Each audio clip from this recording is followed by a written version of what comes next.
nothing. There it goes. Oh my. Oh my oh. I said latency, not be behind by 6 years. Everybody can hear me just fine. It is my first live stream here, and I'm very nervous. Oh, we got the one bot that sits and watches. Oh, even the bot left, bro. You know that's real sad. When even the bot leaves you. The bot said, nah, I don't want to be here. Teenage, let's kick some down! Turn this down.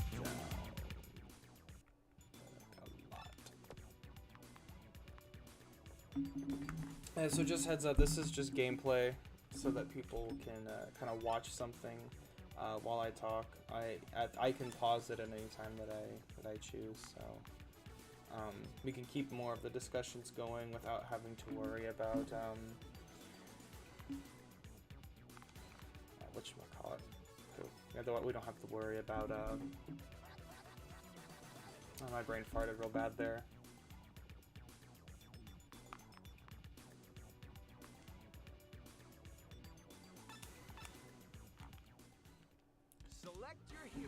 Oh, you can hear me? That makes me so glad. I'm so glad you can hear me. How is your day going today, by the way? Dalia? I hope I say your name right. You comment on all my videos. I hope I can pronounce your name right. Yeah, once again, don't mind the gameplay here, everybody. Just so it's something that people can kind of watch as I live stream, so that people don't get like really not distracted, but don't like lose interest, so they can kind of fixate on something while I talk. I hope the game's audio isn't too loud, because if not, I have it at the lowest possible setting it can go on. So I just hope it's not something that's like too distracting for people to hear. But either way, I hope everybody's having a great day today. Doing errands. How was my day? I have sat at home most of the day, but I finally got my really nasty car cleaned out. Farm work has been real difficult lately due to all the really bad cold that we end up having. But other than that, I needed to clean off Anubis's altar, and I've not gotten to that yet. I wanted to I wanted to get Anubis some coffee, because I normally make him coffee because he really likes it, and I still haven't gotten to him to that today. Glad he's not a real impatient god, because definitely would not be having a good time. I kind of feel bad. I normally forget like a lot about Anubis' stuff sometimes. I'm just like, yeah, I'll get you a cup of coffee, Anubis, and then I never do it. I get distracted with something else and I feel bad. But that's like one thing I've noticed when I work with Anubis is that he's not a very impatient or hard to work with deity. So even when I'm like forgetting everything, he's just like, hey, it's okay. I get it. I get busy too. Seth, on the other hand, Seth and Isis, which are two other deities that I work with, they are. Isis is a little, she's not as picky. Seth is like, he'll start getting real aggravated and he'll start tapping on things. Like, yes, sir, I'll get you your offering, because you're going to be impatient about it. Isis, on the other hand, she kind of just like, I don't know, she just kind of has like this real like glare. It's just like, you know, hey, where's my offering? But, there's like a lot of things I wanted to discuss. I've heard that before. Anubis isn't too demanding. He really isn't. Like, out of all the deities, I've noticed something, like, when it came down to, like, Anubis and, like, Sekhmet. Because, like, a lot of, I'm glad that you mentioned that, because I was just about to talk about that. See, Anubis and Sekhmet are two deities that, like, a lot of people, when they first start working in the, when they start, like, first getting into, like, paganism and stuff, or any kind of religion involving the Kemetic system, Anubis and Bastet are normally always the only two deities. Okay, let me try to use actual words here. Anubis and Basset are the two deities that most people start working with, and there is supposedly like a reason behind this, which is like a promise they made to Amat that they would help bring people back into the faith. But from my experience, Basset is a lot harder to work with, because she called out to me when I first started working, and I kind of just could not like work with her well. At the time it might have just been like my own being really new at this, and I didn't know how to do things. But I remember I like made her angry with something that I said, and then she just like kind of felt like she kept cold shouldering me after that. Like she just really did not want to work. And I've noticed that some people have also said that Basset's not like too easy to work with, because she's just really easy to anger. So it's like you do something like that makes her mad, and she's just like, she's done. She's finished. Like you're done. You've messed up. She's mad. She's mad. Everyone's mad, and that's just what I hear. And that's kind of from my experience. And she's just real easy to anger. But I haven't heard too many people say she was like not too demanding. So that's interesting.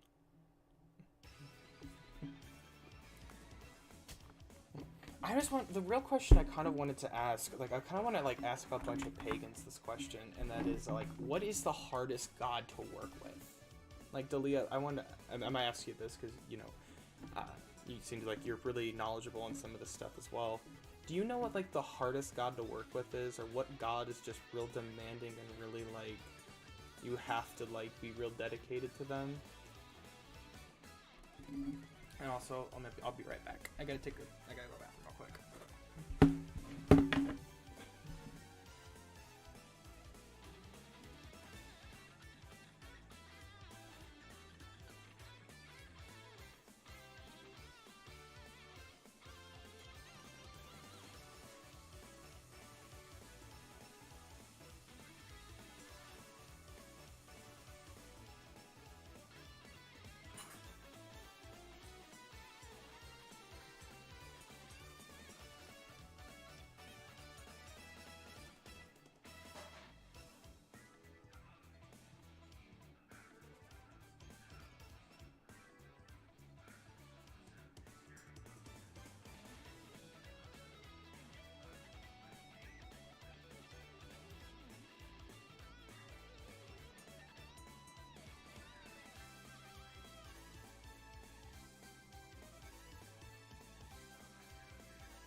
Alrighty, I am back.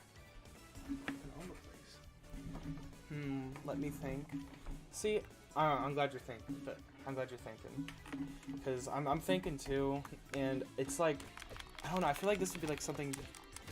I genuinely don't think Greek gods are demanding, but I can't say much because I've never worked with them. I don't have altars up for anyone. I work with, like, in Greek god terms, I work with... Oh, I get your thing. I moved out and got on my own, that's why I have my altars up, but honestly, I probably would have still put them up, even if my family was against them.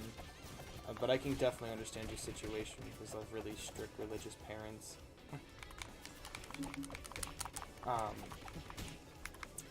There is one Greek goddess that I work with, though, and that is Sophia, and she's kind of here from time to time.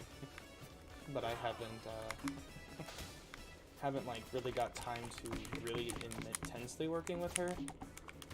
I want to get an altar to her and everything, but I just haven't had the...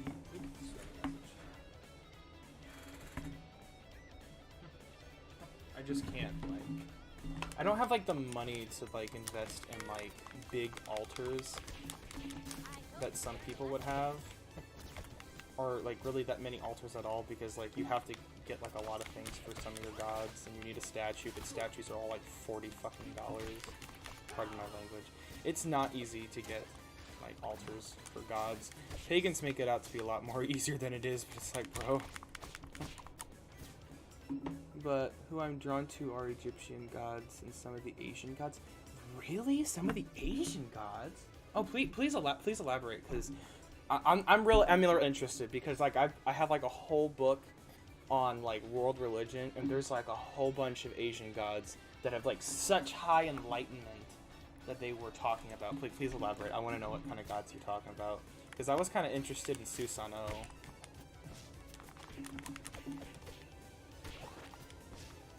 Right, money is a big thing to consider, and it's kind of like the problem. It's like a lot of pagans, they don't really consider that, you know, they're like, yeah, just make an altar for your god. Yeah, if only it were that easy to dump like $40 into like an incredibly expensive altar,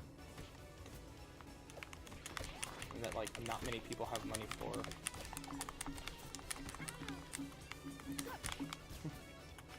I mean, I'm glad there's other people interested in Asian gods. You know, you really don't hear about the Asian gods in, like, the pagan field. Like, you really only hear, like, if you, like, talk to pagans, the only gods you ever hear, like, people work with are, like, Greek, Egyptian, and then Norse. But you never hear anything about, like, Asian gods. People don't seem to work with them as much.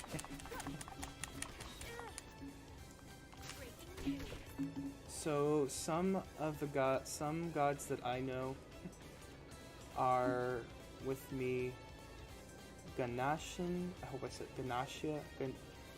Ganesha, I'm gonna butcher these, the Golden Tiara, Kawan Yin, Kyle I'm gonna look all of these gods up real quick, because I kind of want, oh crap, hold on, it's my internet, my stream's breaking because of this. Hold on, I wanna like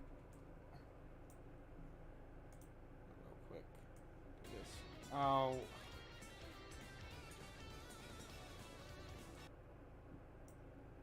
on, I wanna look that up real quick. It should have just let me escape from this. Instead it's not letting me.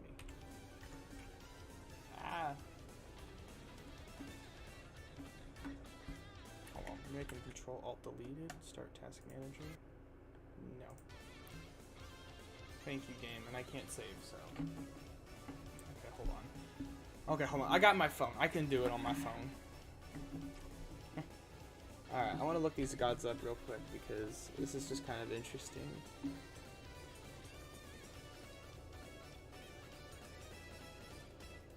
Ganesha. Ganesha, oh, that's it. Ganesha is the god of the elephant-headed Hindu god of beginnings, who is traditionally worshipped before any major enterprise, and is the patron of intellectual bankers, scribes, and authors. So tell me, what's it like to work with Ganesha, if I said her name right, which I hope I did. Also, yes, that's what I see mostly in YouTube, Greek and Norse gods. But see, I think, I don't really see, I mean, like, I get it, Egyptian, because I do work with them, but it's like people, I don't know, pagans don't seem to really branch out other than of what is the norms. It's like, I don't normally ever see people try to work with, like, Asian gods, or, like, actually, you know, now that I mention it, I don't ever see Hindu pagans. Like, I have never in my life seen a Hindu pagan. Like, I've seen Christian pagans more than I have seen a single Hindu pagan.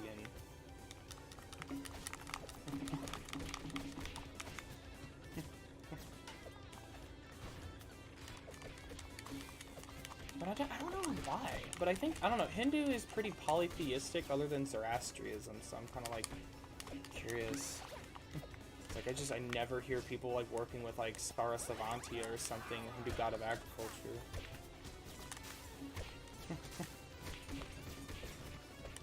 Yeah, no, totally interested in what, Ganesha is like. Yeah, no, it just, man. So, when you go to sleep, can you see these gods? Yes, but also no. I, at first, was not able to, it's a really long and hard story to answer, but I want to say in a base, yes and no. I don't just like go to sleep, boom, Anubis is in my head. I don't. Okay. There's a lot to talk about with this. I'm gonna try my best to like format it in the best way that I can. Pagans like to make out that seeing gods is literally as simple as you go to sleep and they're in your head. You know, that they go to sleep, they always dream about their god.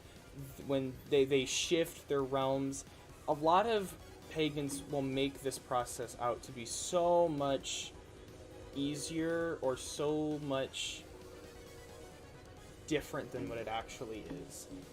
No, you will not go to sleep and see your god. That's just not how it works. They're busy, they do other things. Sometimes if they need to contact you for something, your dreams might be different. I've seen Seth multiple times in dreams, like multiple times when I'd have him come into a dream, and Seth is a little different. Seth is very like Anubis. Anubis is not a god that likes to show himself in your dream. Anubis will normally appear as something else, and there's a reason for that, and I'm gonna make a video on it, but I'll kind of sum it up now. Like Anubis, you don't want to look into Anubis's face. You cannot comprehend it. I can't comprehend it. I've seen Anubis's face. Every time I've seen it, it was like the fear of death was distilled in me. He always looks angry, and he's not angry, but he always looks very angry and intimidating, which is not what he is in intentions. But Seth is not like that. Seth is very straightforward. He comes to you. He will not hesitate to show himself. Anubis is different. Isis isn't one to do it, but you'll normally know Isis is nearby because she's very, very feminine, and it normally makes me really angsty. But in short, yes, you can see your gods in your dreams. Will you always see your god in your dreams? No. You will not always see your god in your dreams. They are not always there every night. Pagans really romanticize seeing gods a lot, I've noticed, and that's not how it is. So I hope that kind of clears it up. Yes, I mean, like I said, I've seen Seth in my dreams before. He normally comes to me whenever he needs to show me something. That was oftentimes the best way that Seth would show me the message he was needing to get by to me, which was that you are in control of your life.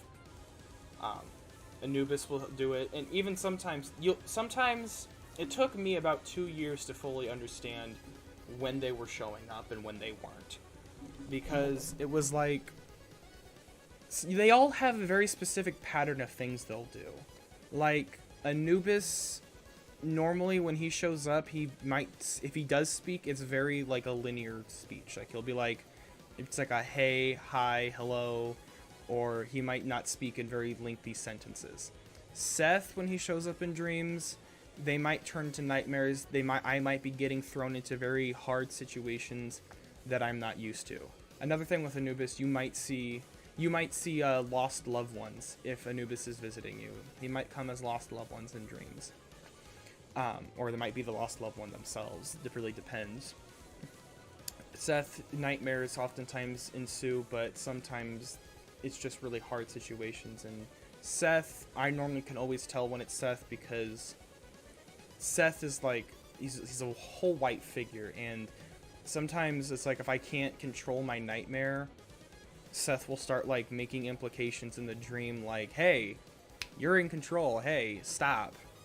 And if it's like Isis is visiting you in a dream because maybe she has something to tell you, for me it was always like I get really, I want to say horny or really like angsty in a dream, and that's normally because how I know Isis is there. So as you work with your gods more, you'll understand the patterns that they do, and that's how you'll be able to see them in a dream essentially. And that's what has always worked for me, and that's how I've always been able to see or understand my god. So to help answer your question, yes and no.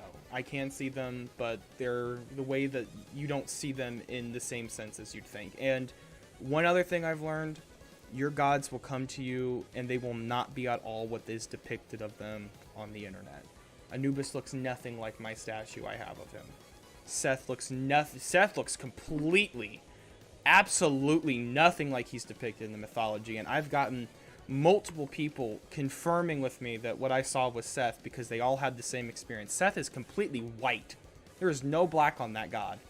So, answer your question, yes and no. In a very lengthy way, but I hope that it may help you understand the situation, or help you understand in your own studies or situations.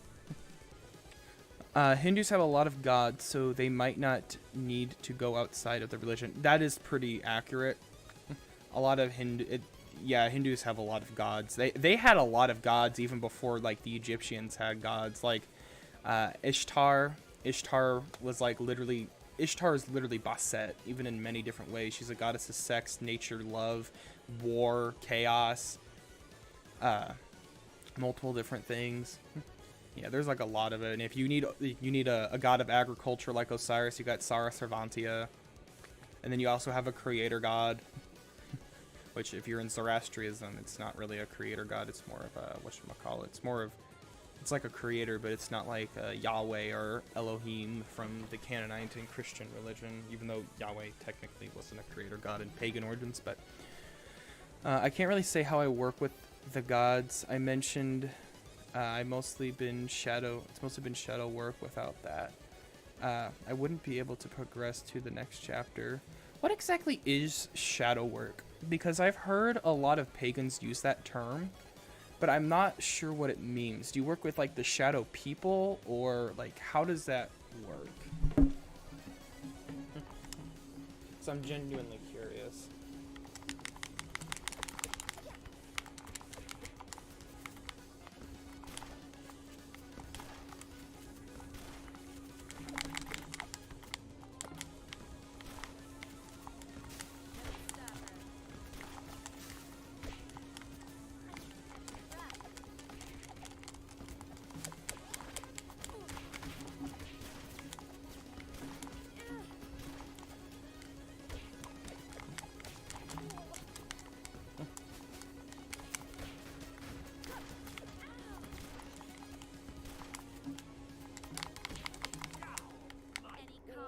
Any comments? Because I don't know, I've had actually a couple like encounters with shadow people, and shadow people are just not, they're really not fun. Well, I don't know, shadow people are really weird. They're not threatening. Like, they don't really try to hurt you. They just like to stare at you for some reason. It's just like, bro, mind your own business. But be right back. Be right back. I'll be.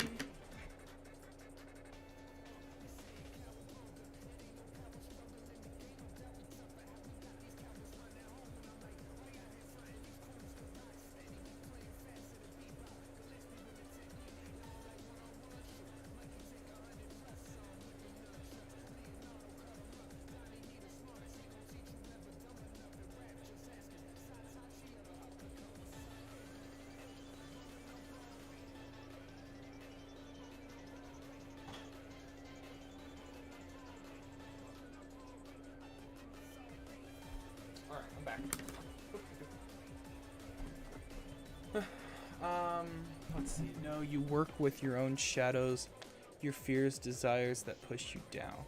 For example, I had to admit to myself that I love writing erotic BDSM stories, and that I feel that I need to pursue them. Oh, bro, I felt that so much. I've had to do that with like my own like personal like sexual sides, because like a lot of kinks and stuff that you have or people have, like they're really like frowned upon on people, and it's like you have to just kind of to some degree accept that you're into something, as long as to me as long as it's not like incredibly illegal, like pedo stuff or literally involving murdering people or other really bad things. I think it's fine, because some of those really extreme kinks have like psychological origins, but things like BDSM and erotica, bro, that's fine.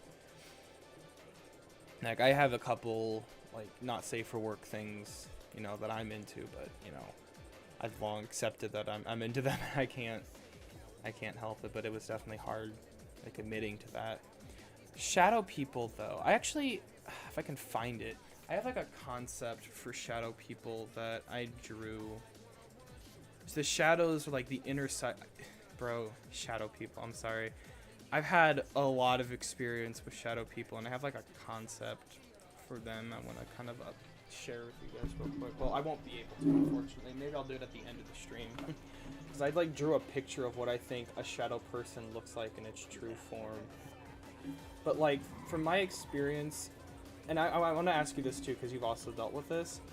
When you deal with shadow people, do they appear as you, or do they appear as like when they appear, do they appear as you, or do they appear as just like a blank shadow? And if they do appear as you, do they appear in like a different way than normal? Because from my instance, the shadow people I dealt with, it was just like, in the beginning, it was just a black figure.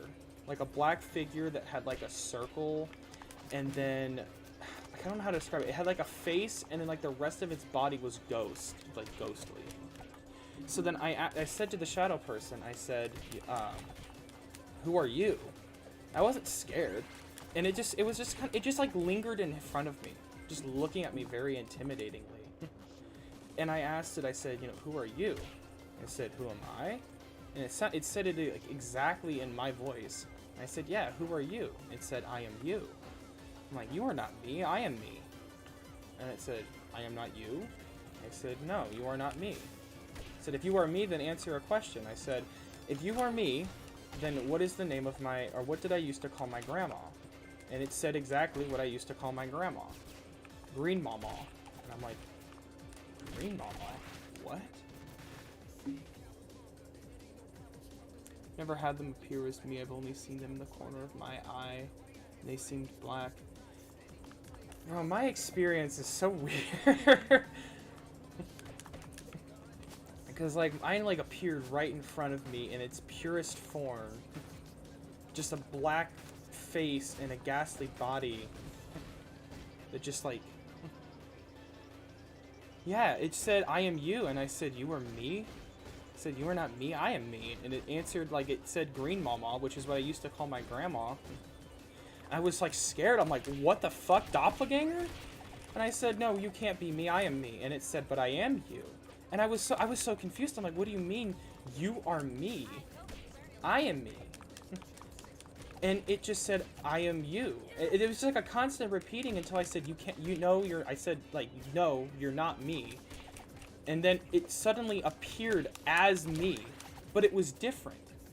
It was like, it was me, but like the outfit I was wearing at the time, I was shirtless with like black shorts on. And it appeared in front of me with white eyes, like white glowing eyes. But I've been told I have a guardian angel, so maybe that angel scares them away. Well, I work with Anubis. I have a guardian, Anubis. And I mean, he doesn't scare those things away, but I feel like they can't scare them away because they are you. Like, the only reason these things are here... Okay, hold on. I'm gonna finish this story, because, like, this was, like, it was something really weird. I want to write it down, like, in an actual, like, format of, like, an actual story, because it was so interesting, the encounter with this thing. But, like, when it appeared, it was, like, wearing the opposite of what I was wearing. I had, like, I was no shirt with black shorts, and it showed up with, like, white shorts. But when I looked at it, and I looked into its eyes were just pure white. And I looked more deeper into it, and it's like I saw my own soul. And I'm like, whoa, I was like in awe, but I was also like scared. I'm like, what the hell is this thing? And it just started saying, I am you, I am you, I am you. And then it started getting like really aggressive, but it wasn't like angry. It started like expressing itself. It was like it was acting like a movie star almost, like a main character, a protagonist. It was like, I am you. I am perfect. There is nothing about me that is different from anybody else because I am perfect like everyone else. Like, it was this loud, extravagant thing. Maybe those are the egos that need to be diluted. And you are absolutely right, because I had, throughout that whole day, the next day after that encounter with that thing, I was thinking about how much I would view myself as a main character. But it was like that mindset of viewing myself in the lens of like the main character of the world, how much that hurts. And this thing came to me as this main character, and it showed me that this was my true self. The true self was, I was a fucking pop star, main character syndrome, Wattpad fanfiction writer. And it helped me realize that I needed to not be that. I needed to be like everyone else in the world. And that was like a realization for me when having an involvement with the shadow that I had. It was me, and I had to come to an acceptance. And that's why when you say that, you know, an angel scares them away, I don't think an angel or anything should scare them away, because they're not here to hurt you. They're here to help you. They want you to overcome who you are, and or who your negative sides are, and form a better understanding of who you are and what you like and what you do. Oh, Wattpad. Yeah, literally, that's what it felt like. And it was this aspect of, like, I was the protagonist, and I was supposed to help everybody with their lives. When we all die, where will we go? So I can tell you my belief and interpretation. I don't think there is any kind of heaven, or even like it's described in the Egyptian mythology of Duat, where everybody's desires are returned to them. I think the afterlife it's almost hard to explain because I've kind of seen it, but it's something that's really out of the comprehension for people. And I think there is multiple worlds that we have yet to ever see. I think when we die, we return to the universe. But at the same time, I think it's not as scary as we want to think of it as. It's really hard to explain. And it's really out of our realm of comprehension to understand. But just know that you will not fade from existence, and you're conscious, and you will go somewhere. You may not have this body, but you will go somewhere. Will be reunited with possible family members, or your gods will be with you. There is something after this, but it is not the Christian heaven, or the Jewish heaven, or Nirvana. Well, I think Nirvana might be a close assumption to it. But there is something else out there. And I have like a whole kind of like theory or my own interpretation, because I work with Anubis. I work with the god of the dead. I work very closely with death. And one thing I've noticed when it comes down to souls that don't move on, things that are ghosts, like ghosts and spiritual things, Beyond Death, the Gnostic book of the Debbie Samuel Anubis is a good read about that topic. I might check it out, honestly. The Book of the Dead. And funny, I like that you point out Gnosticism, because I actually believe that the Gnostics first formed in Egypt, because a lot of what is the Gnostic teaching is in Egyptian teaching. In fact, a lot of what's in the Gnostic Bibles can all be found in Thoth's Emerald Tablet. So I genuinely think that Gnosticism actually began in Egypt, and I think it actually predates even Judaism in itself. even though they believe that it formed around the time period. It started forming around the time period of Judaism, and not Christianity. It might have been a big upbringing into it, because even the word Gnostic was, but... can you ask Anubis if he can explain the afterlife and what happens and make a video about it? Oh, goodness, I could. I probably will, but the question is going to be... Like I said earlier, it's really out of our comprehension. We don't really know what it is. I think there is... I've heard so many different descriptions of it. So many people who get called to the universe, and even recently, I've been like tapping into the power of the universe, and because of this power, I tapped into something, an entity, and a being that I like to just call the desire. And it is just a being that you make through your own fruition that can be whatever you want it to be. But because of that, it's not a good thing.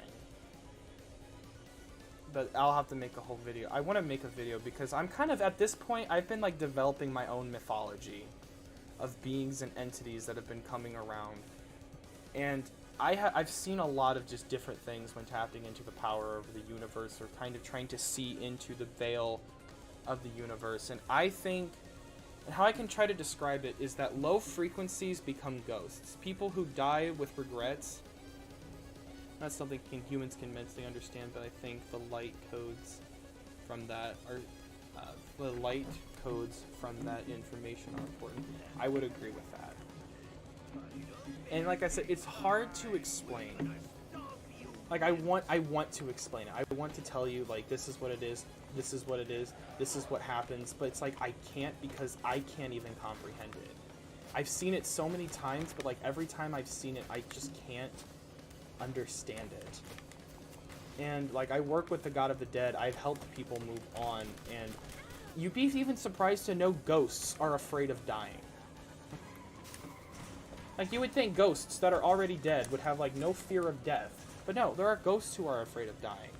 And some ghosts, like, I remember dealing with this like one kid who died, and like, he died from a real bad way, but he didn't really believe in the Christian idea of death.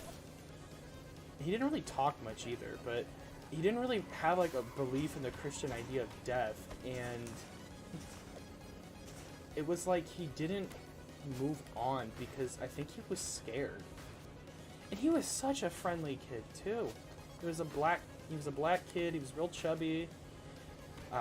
He wore a red, like a whole red outfit. It was like a red wife beater that looked more like a basketball shirt. And it was just like, it was hard to explain. I think he was just really afraid. I don't think he was ready to die, and he didn't know how to process it. So I don't think he ever understood the Christian idea of death. The life and death is the wheel of samsara, and we are supposed to escape it by becoming enlightened, according to the Gnostics. That's actually mentioned in the Lost Gospel of Timothy. I want to point that out. Jesus states that to find the kingdom of the Father, which, if there's the Father, which is not Yahweh or the Christian God, by the way, people had to look inward and outward. And to do that, you have to kind of really question everything around you. And apparently, as Jesus states in the Lost Gospel of Thomas, those who could understand these messages will not die but have eternal life. And even now, I feel like that book might be like a proof to immortality, but I still think the message might actually be out of our comprehension. But if you go by like the Gnostic interpretation, technically, like, Jesus was Sophia reincarnate, which I want to show some videos probably by the end of the stream, or some clips or some pictures I found that really like make me resign into things. Honestly, and this is a little off topic, Gnostic Jesus was a whole different person than the Jesus described in the Bible. But I've noticed that a handful of Gnostic Gospels are actually more eyewitness accounts than anything in the Bible. Like Matthew, Mark, Luke, and John. Especially John. John is not an eyewitness account. They don't even know who wrote the book. But like the Gospel of Timothy was like a whole book and account, or like was supposedly a whole eyewitness account. They just don't know who wrote it. The Gospel of Thomas was an eyewitness account of Jesus in his early like ages. So it's just real interesting. Like Gnostic Jesus was like a whole ass other person than what is described in like the Bible of him. But it doesn't surprise me that we, you know, I love that because we really know nothing about this person Jesus. Like there was supposedly a pagan Jesus too. Like we know nothing about this person. Christians think that this religion is like the Christianity formed around like them and Jesus, but they don't even know who Jesus is. Jesus even says in the Lost Gospel of Judas, who they still don't know who wrote, that no one would know who he really was, not even the future generations. So to me, I don't think Christians even know who Jesus is. They just know what the church told them is Jesus, and they went by that. Like, looking into the history of the church, Christianity makes a whole bunch more sense. But honestly, looking into the history of Egypt, it makes also perfect sense why nobody knows who's the fuck is Anubis' father. I've studied that so much, dudes, and like the one thing I always came to this weird conclusion of was you've got like multiple different fathers of Anubis. You got Seth, you got Osiris, you got Ra, you got one mythology where it's Horus, you got one mythology where Isis birthed Ra. It's like, seriously, like, there is no, like, right or wrong with the Egyptian mythology. There is so many, like, different, like, religious texts of it, and it's just, like, we have no idea who wrote any of this.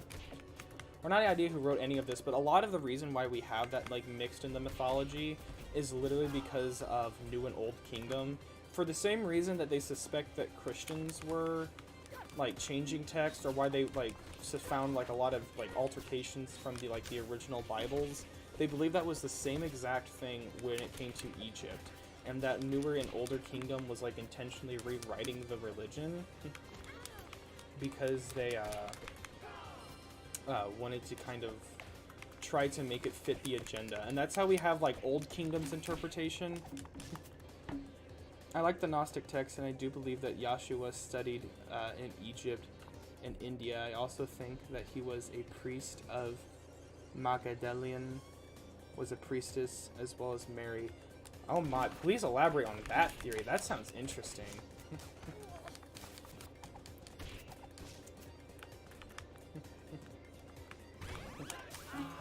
See, I don't think that Jesus was any son of God at all. I don't think, or Yeshua could not have been a son of God. And that also being said, I don't think any of his teachings in the Bible are something, I don't think those are actual teachings of Yeshua. Because like I said, a lot of that, we have no evidence or historical evidence of half the claims that are made in the Bible. But, like, I always find interesting when it comes down to some things like this, is it's like, I lost my train of thought, thanks a lot, game. Oh crap, what is it I found interesting? More or less that the origins of Jesus are unknown, but I don't think I personally don't believe that there is any one and only true God. And I have a lot of reasons to think that, because I think everybody wants, if there is this one and only true being, which I do kind of think there is something like that, but I think it's just a big conscious, it's the actual creator, but I don't think that being cares about humanity as much as people want to think it would. Like, I think humanity wants something that cares about it. But to me, I don't think a being like that would care about humanity, but I don't think it would hate it. It's like, it's so powerful and so significant. They would monitor multiple worlds and multiple different things in the world. But at the same time, like I said, I don't think it would care. Like, it doesn't care about you. It doesn't care about the world, because it is so powerful. What is one world to it? What is one life to it? And I genuinely don't think that any religion that claims to have a God that is the one and only true God is a correct religion. Because to me, if there was this one and only true God, then the religion itself could not be abused. Because the text would be so perfect that it could never be abused, because the people who would want to abuse it would be swayed instantly. Like, I don't think people understand that one religion can't exist, because if it's so perfect, because it would be, if there was one and only true God, the religion would be so perfect that it would not be able to be abused, because everybody would be swayed by it, and it would unite everybody in the world. But that's exactly why one religion can't exist, at least to me. Sorry, I'm going on a bit of a ramble here. My bad. If you look into the works of some of the PhD scholars who have looked into the Mother Mary, Miriam, the findings that there were some strains of priesthood that practiced immaculate birth. The Bible is supposed to be true, but completely written by allegories, because it was not supposed to be for everyone to understand the meaning of, just people that can read past the meaning of the words. The process is called atroxamaxes or something like that. I might have to check the atroxamaxes out. But I like the fact that the Emmanuel points out the allegories, because one of the biggest supposed characters of the Bible, Paul, the only eyewitness account, or the only actual person we know existed in the Bible, Paul, is it like the biggest of, like, one of the biggest people that Christians are divided over, because Christians don't, some Christians reject Paul. They say that he was a false prophet. Some Christians say that Paul was like a heretic. And as they're still finding now, they believe that half the books of Paul, or half the letters that we have of Paul, they still think some of them are forgery. So even the ones we have in the Bible, we might find like 50 years down the line, some of the books are complete forgery, or some of the letters are complete forgery. He's such a divided character. He's the only eyewitness count that anybody has. Also, everyone is the son of God to Jesus.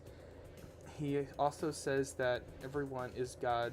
Once we become illuminated, we become Elohims. That's interesting. I have remembered multiple times. See, that's another thing. There was like a sect of Christians who formed around the idea that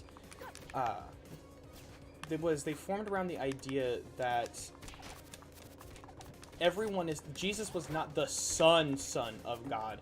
He was the son of God in the sense that everyone is the son of God. And what I find interesting in that in itself, oh yeah, Peter. Yeah, don't forget about Peter. He was a big marked as a heretic.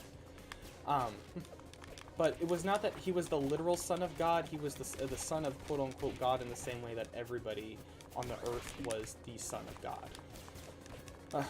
And then everyone would be enlightened to Elohim, which that one I didn't hear, but I do remember about the passages with the Son of God. Elohim has been a controversial topic with Christians, because the original person that people believed was the name of God was Yahweh, and then they find that that actually isn't the name of the Jewish God, but yet is somehow the name of the Christian God.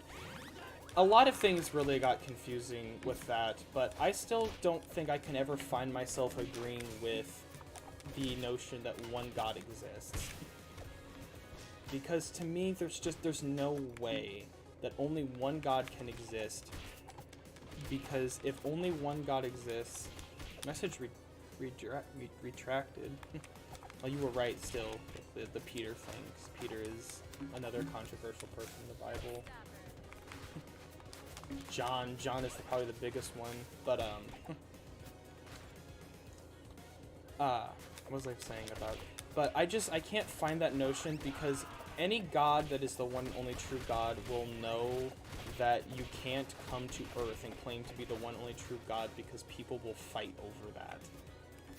And I think any god who is smart enough, or every god is smart and powerful, so they should understand that you cannot make that kind of claim and not expect people to fight. To actually quote the Quran says that if multiple gods exist, then all gods fight for the throne of the world.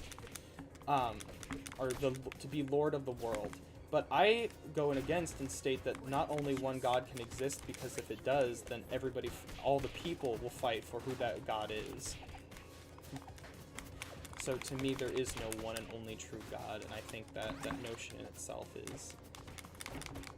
I don't think any god can be the one and only true God. There's no way. By any kind of stretch of the means. Even though I kind of see... Ra was different. Like, in Egyptian situations, Ra was a very different god, because it was almost like Ra wasn't just the creator of the world. He was more like... He wasn't in, like, how Yahweh was in, like, biblical senses, because Yahweh was like I only want to worship, no one else. Ra was like, yeah, I have, like, all these other gods, they're all my children, you know, worship whoever you want, I don't care. But it was also about becoming enlightened with the universe, which is actually what, like, old Kemeticism was about in the first place. Which it makes me sad, because, like, I look at the Kemetic Orthodox now, Kemetic Orthodox is terrible. Kemetic Orthodox sucks ass. Like, it makes me genuinely sad to see the current state of the Kemetic Orthodox, because it's just infested with egotistical people who keep trying to, like, want to hold on to, like, older traditional values instead of, like, letting, like, things change. And to me, if Kemeticism is supposed to be about wanting to be one with the universe, then just as the universe changes, so do we, but they don't, like, acknowledge that. I would like to continue to watch your live, but sadly I need to get some sleep. I wish you the best day or night according to time zones. Bye.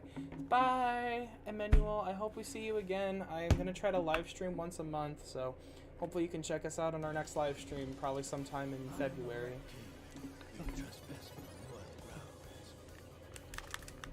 Ouch. I'm rambling a bit on about, like, Christianity again, I know. I try not to do that anymore, because I had, like, Seth had to have a conversation with me over it, because he says, like, you know, you're fixating so much on Christianity, you're becoming, like, obsessed with the deconstructionism of it.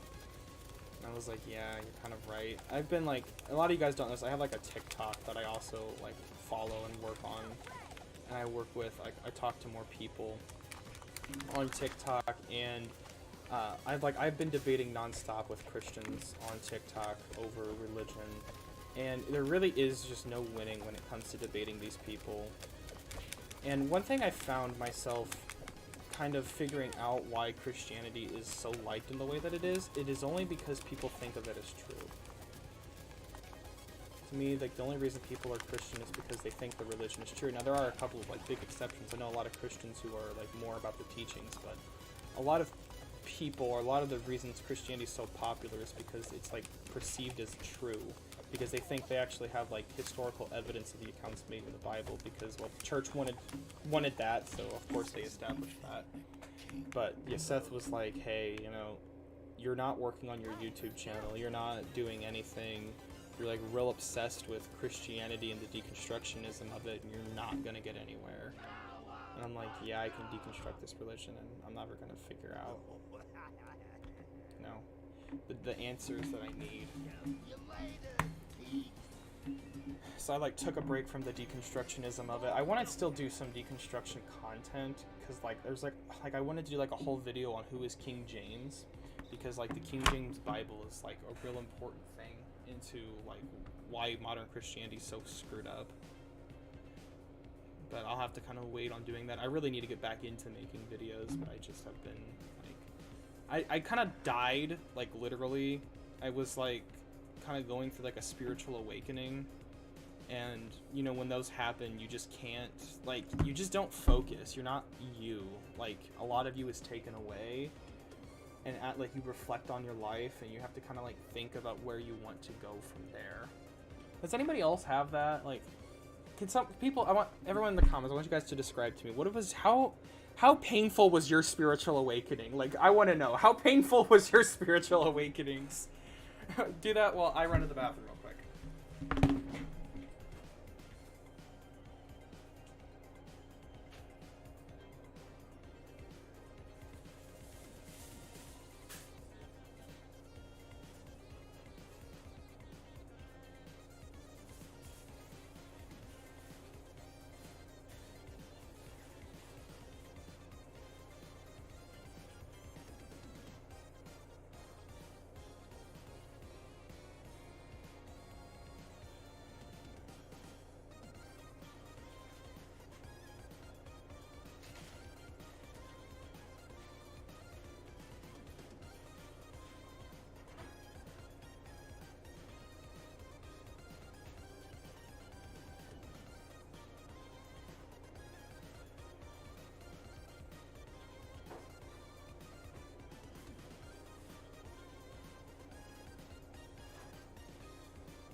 I'm back.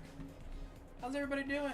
2 viewers. Man, I really wish I did not peace out like that real quick. My spiritual awakening was riddled with anxiety, panic attacks, as well as depression. Let's just say my chest hurts a lot, and I often thought that there was something wrong with my heart. Oh my god. I'm so glad I'm not the only one who suffered like chest pain immensely. Like, I could get such bad panic attacks. Like, those spiritual awakenings are the hardest thing to go through, but like, I always kind of compare them to literally dying, because that's what it always feels like. You're literally dying. Like, see, I don't know, this is just kind of my problem. It seems like I'm having with like a lot of modern pagans, is like a lot of modern pagans almost romanticize spiritual awakenings. And I think joking about it, because like a lot of pagans joke about the spiritual awakenings, but they seem to forget how like bad, like how painful spiritual awakenings are. Like, you always have some like quirky fucking pagan girl or quirky pagan witch girl who's got like a... Yes, there is a god called Sobek. He is the god of... You know, that's actually a good question. He's a god of a lot of things. God of the Nile. He was a god of sex. He was a god of love and romance. He was known as the stealer of wives. He was known as the... What about a lot of things, actually? He was the supposed right-hand man of Anubis. I actually have had a bit of encounter with Sobek, and honestly, gotta say, that god is a little too sexy for his own good. Like, literally. He is very, very, very attractive in many different ways. Sorry, I don't want to get lost in my own thought here, but, yeah, I've worked with him a little bit, but he's also if you are really struggling with relationships, Sobek is, like, basically your best bet. Like, if you have, like, a partner and you just don't know how to, like, communicate with them better, Sobek is your god. Like, Sobek will help you, like, figure out what you're doing wrong. He might steal your partner in the attempt. He might try to attempt to steal your partner too, but sometimes that competition is what can help people realize what they're doing. Now that I think about it, I think I've actually had multiple encounters with Sobek. I thought those were ISIS, but I don't think so.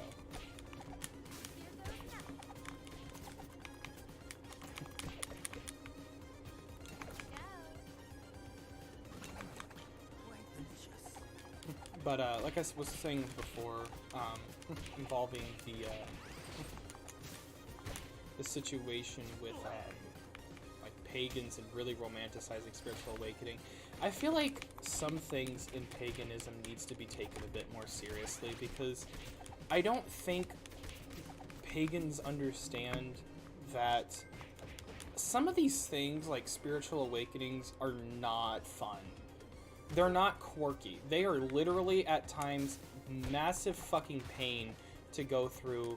You can suffer real bad mentally because spiritual awakenings can get real hard. And it's just like, every time I hear about people speaking about their spiritual awakenings, it's always just romanticized. It's like, oh my gosh, yeah, bro, I went through my spiritual awakening. It was so hard. And I'm just like, girl, shut up. Just shut up. Like, yeah, they're hard, they're difficult, they're really, really annoying, but it's like, stop just trying to make it out to be something more, make it out to be something that isn't literally, like, traumatizing and painful, and half the time makes you literally think you're going to fucking die. Like, I don't know, the way pagans really romanticize aspects of their, like, their faith is the problem I have when it comes to paganism. Like, spiritual awakenings are not fun. They're not quirky. They're not something people you want to go through. They're something that you almost have to go through. So, I appreciate it if you stop romanticizing my trauma, please. How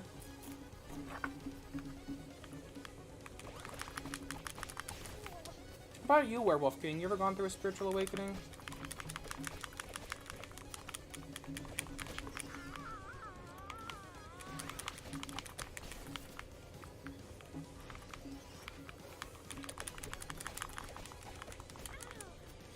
Yeah, this kind of just brings me to that one thing I've noticed, that I think I have, like, a problem with just in general with modern paganism.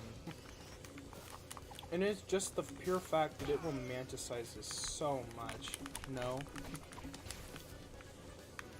Oh my, you're lucky. Those things, they're awful, like I just said. They're not fun things to go through. You never want to deal with them again. Well, I have to. Without spiritual awakenings, you never grow or get anywhere. I want to say, you might say no that you haven't, but like, have you ever just for some reason felt really like uneasy and like not yourself? Or you ever feel like you might be like, just something's wrong and you can't explain it, like you just all of a sudden shift mentally in a negative direction with no explanation? Or for all of a sudden random trauma gets brought up that you want to forget? If the answer is yes, then you have gone through a spiritual awakening. If the answer is no, well then you're just lucky. You should be thankful, but we cannot all, like, we cannot all escape them, essentially. Any comments? But, I don't know, see, I've noticed very much that it's just, pagans really romanticize too much about, like, yes, see, I'm so glad you agree with me, Delia, because, like, pagans, I don't even know how to describe it. I'm about to go on, like, a whole rant here, because, like, I did not understand how bad the pagan community was until I was in it. And I'm like, oh my god, why are we like this? I'm gonna just, like, I'm just gonna start, like, hold on, I gotta go check my pizza real quick. But I wanna, like, I've got so much to say about this. I'm gonna probably, like, have to clip this and, like, make a whole video about it. Because it's just, there's so much, hold on.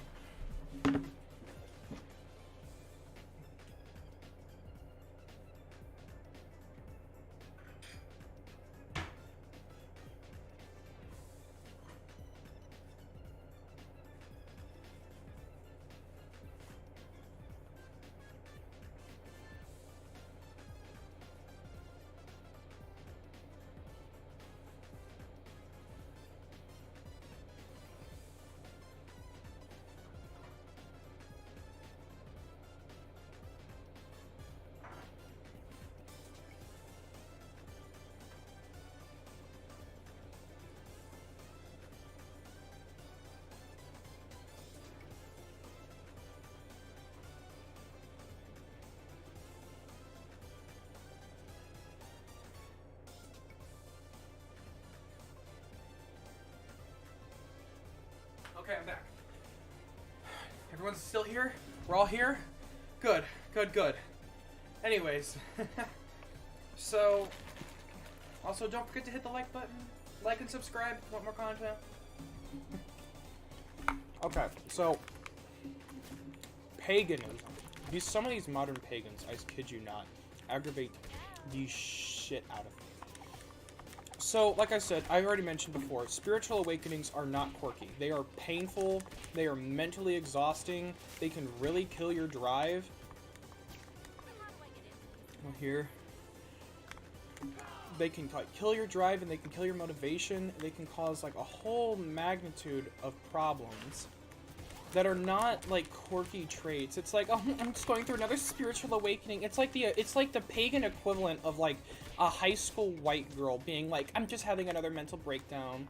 I'm just going through my spiritual awakening. Like, these are not good things. And no, your mental breakdown, your one mental breakdown because you refuse to go to therapy is not your spiritual awakening, honey. No.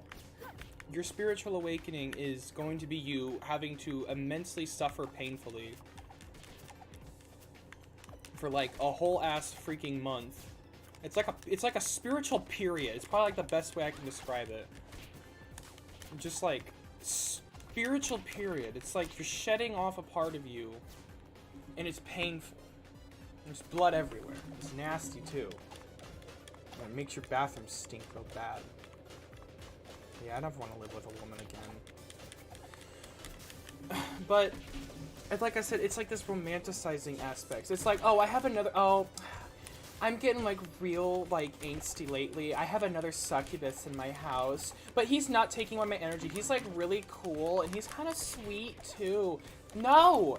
Like, okay, there are a couple exceptions with succubuses, but, honey, you're a freaking, you are 17 years old. What are you doing? Why are you complaining? Why are you talking about a succubus? You don't even know what that is. Or, like... Oh gosh, I can't even explain it because it's just frustrating. Like, I know there are some succubuses, like, people who have succubuses that, like, are not, like, evil and crazy. Like, I've dealt with succubuses before. They're awful. They are annoying. They don't get the fucking hint. What's a sweet succubus? A good point. A good freaking point. What is a sweet succubus? Apparently it's a succubus that tucks them in at night and gives them bedtime kisses. I personally, I'm not too sure. I've never had an experience with a succubus that is like genuinely good. All of my experiences with succubuses have been, they can't get the fucking picture. I've broken up with one, like, multiple times. I said, I don't want to be with you. I think you're ugly. And it just, like, did not accept that. Like, it didn't want to accept that. And it was, like, persistent. It was like, no, you know what? Fuck you. I'm going to stay here anyways. And I'm like, well, I don't want you here, but you know what? You're just gonna have to tolerate that. And it tried its hardest. And I was like, because they would sometimes appear as Anubis, and it would start talking. And I'm like, wait a minute. Anubis doesn't talk. Anubis just stares really creepily at you. Like, you're not Anubis. Get out of here. And it sort of, like, you know, I'm gay. It starts appearing as a woman. And I'm like, you are not fooling me here. Like, this thing was desperate, bro. It was desperate. And I've dealt with succubuses before. They're not quirky, ooh-woo little freaking beings. They are annoying, repetitive. They never get the picture. Why do you want to deal with a succubus? Like, I'm sorry. Like, I just can't. Like, the amount of, like, things that, like, these pagans romanticize. Like, I genuinely think half these pagans...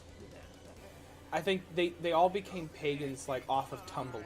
There's just no way that this is like this is real life. There's no way this is like an actual pagan telling me that a succubus, telling me that she's mentally unstable and that she has a succubus that's helping her. Honey, no, it's not.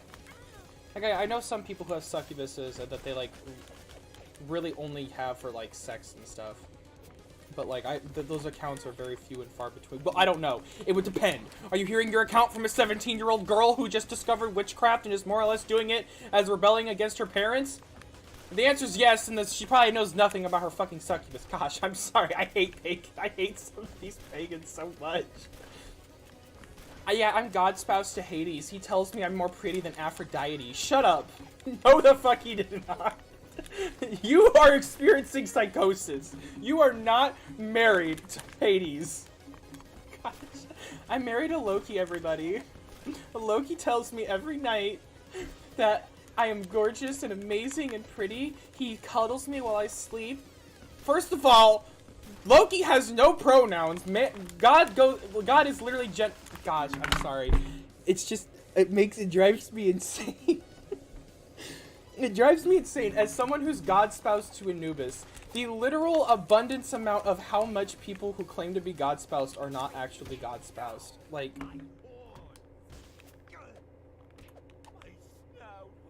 I can't just. It kills me. Like, it stabs me in the chest to have to hear this. Like, first of all, if you're God spouse to Loki and you don't use they, them, I don't think you're God spouse to Loki. I'm just gonna say it. There's no way. Because Loki is like, it has no gender. It's even in the mythology. You didn't even read the mythology. You probably went off the freaking Marvel movie timeline and said, ooh, this is Loki. Even the Marvel freaking Loki has no gender. Like, it even stated that in the freaking TV show. How are you even gonna get the mythology you're going off of wrong? Like, I'm sorry. It drives me insane. These freaking, like, pagans who think they're God spouse. No, the heck you're not. Like, okay, like, just to clarify to people who might be tuning in, you can be God spoused. I do believe in God spousery, but the God spousery of basically just, I'm living out my own Wattpad fantasy with my God is not, no, that's not God spousery. Like, as someone who's God spoused to Anubis, the number one thing that I remember, like, finding out about Anubis was that, like, you develop a better understanding of your God. To an extent, you develop an understanding that most people don't come to of this god. That's how I came to the conclusion Anubis is a god of death, not a god of the dead or the underworld or a lord of death. No, he to me is a god of death. Not just a god, he's an embodiment of it. And I developed that because I worked with Anubis and developed that from experience. And that's something that I've noticed a lot more other genuine people who are quote-unquote god spouse. That's also what I hear from them. That's what I hear, that, you know, they develop all these other understandings of their gods, and it's never like how the mythology or the base people describe them as. And it's like, I love that. But then you have the same people who know, like, I could ask someone who claims to be God spouse to Loki, I could be like, you know, hey, what is Loki the god of? They give me, like, the most base and lame-ass definition they could possibly give me of who the heck their god is. And it's like, how long have you been God spouse? Oh, for 6 years. 6 years? And you only can tell me this? Yeah, well, it's just this Loki just he's really secretive. And you're still calling him a he, when Loki has no fucking gender. Even in some of the depictions, it was a female. It was the same thing for Thor. I swear. I just don't think pagans actually, like, do anything with their religion. Like, I genuinely think that so many of these people are just, like, in it for the freaking fantasy and not in it for the practice. Guys, it's my first year celebrating Yule! Even though I, like, haven't actually, like, I don't even know what Yule is. But I just know it's, like, the biblically accurate Christmas. Like, even a Christian, even a really dumb Christian, could tell you that to them Christmas is about Jesus' birth. You ask a pagan, what is Yule about? Oh, it's just biblically accurate Christmas. No! It's the celebration of the winter solstice! How do I know this and you don't? Oh my gosh, I'm sorry. I'm trying not to rant too much, but just the abundance amount of pagans who don't know anything about their practice drives me insane. Just drives me absolutely insane. And I find out, and I can kind of go into the topic of, like, God spousery and why it's also, like, really controversial and bad. Like, I find that God spousery claims is not just, like, a bad thing on the pagan side. Apparently, this is a problem in Christianity, too. Like, multiple, like, people claim to be, like, God spouse to, like, Archangel Michael or Uriel or Gabriel or something. And I'm like, oh, wow, looks like God spousing or freaking Wattpad freaking high school girls don't just plague pagan communities, they plague every religion. Their psychosis knows no bounds. Yeah, I'm God spouse to Archangel Michael. We had sex the other night. No, you don't! It's, like, against the angel conduct. You're gonna tell me you had sex with a moth with eyeballs? No, you did not. No, you didn't. Gosh, it's so bad, dude.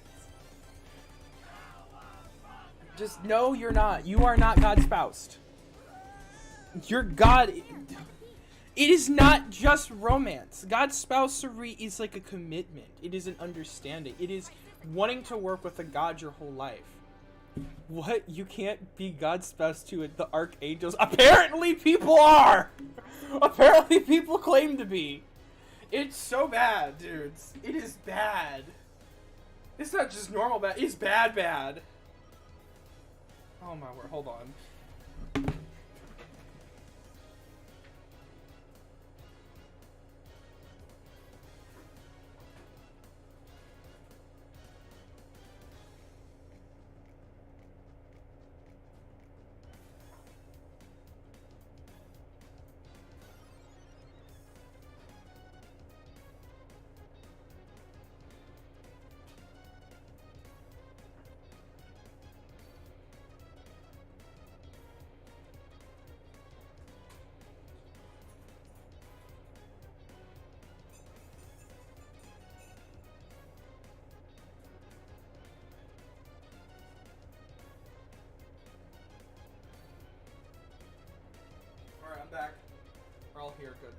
good.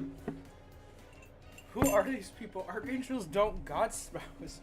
I know.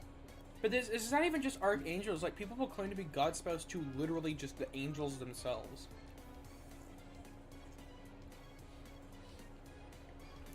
I've heard of people count.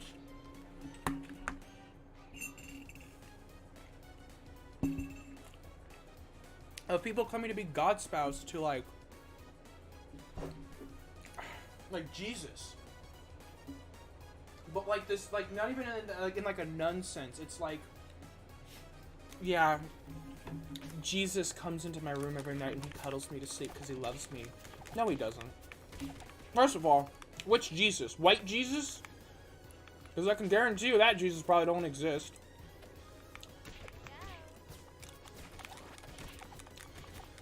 White Jesus coming into your room to cuddle you at night? No, we ain't.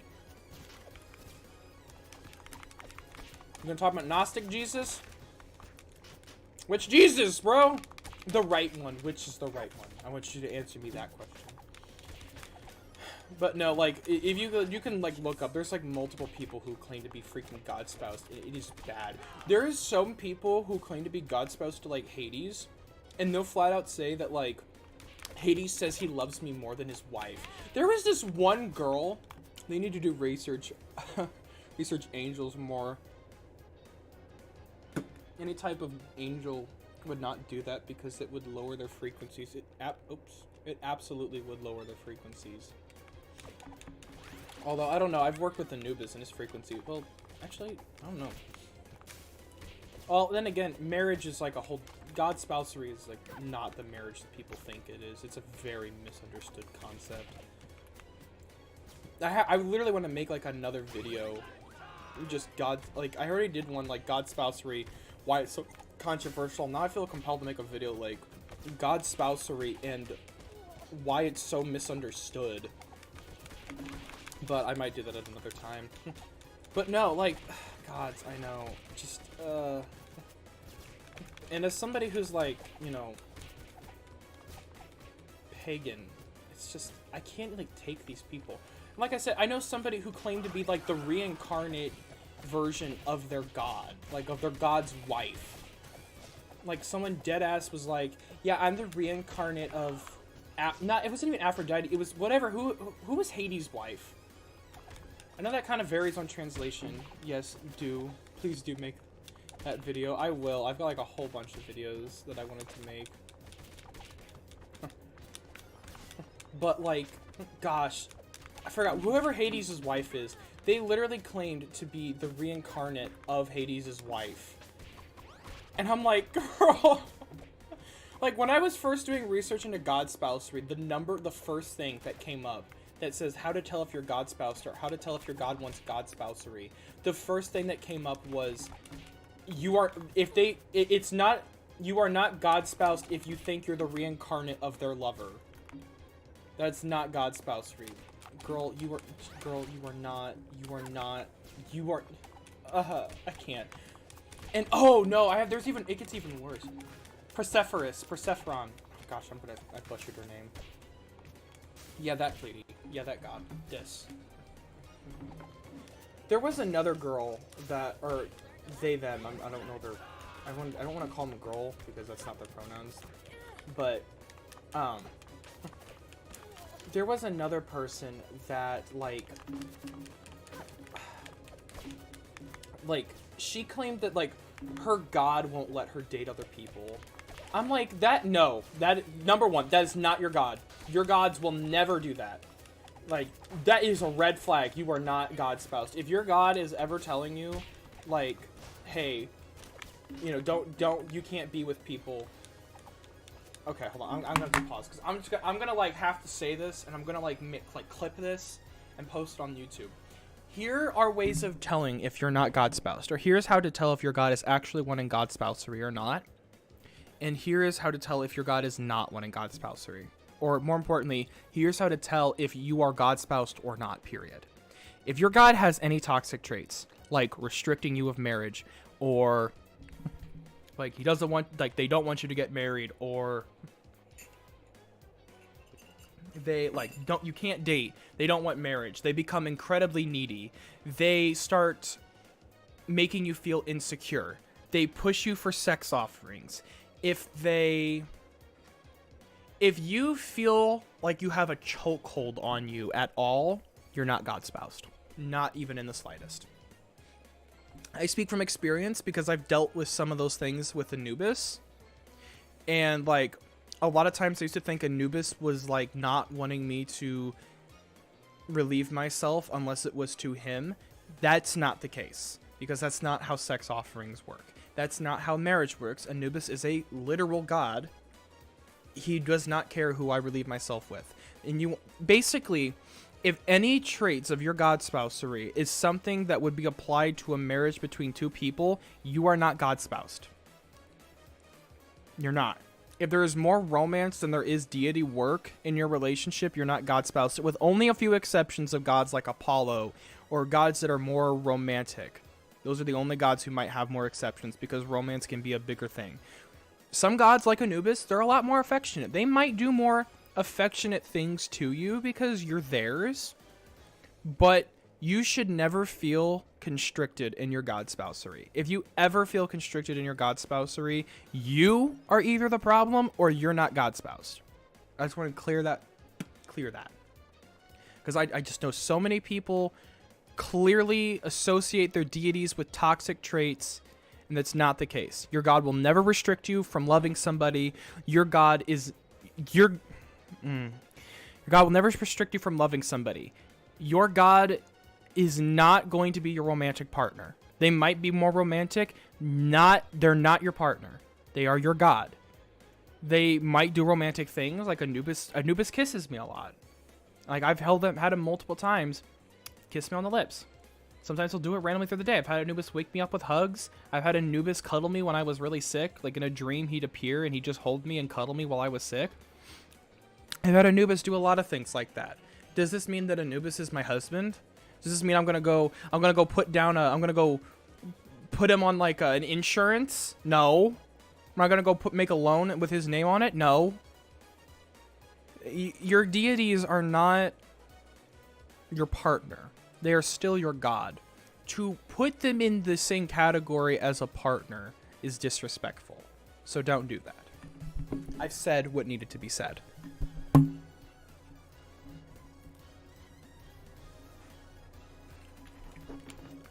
Like, it just aggravates me so much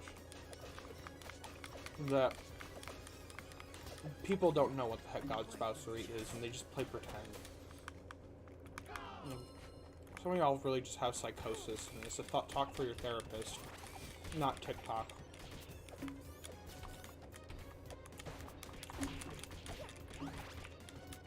Like, seriously, I literally just think some people, like, hear god spousery, and they're just like, oh my gosh, marriage! Oh my gosh, I get to marry a god! Oh my gosh, oh my gosh, oh my gosh, oh my gosh! I finally don't have to be single anymore! Girl, shut up. You're still single.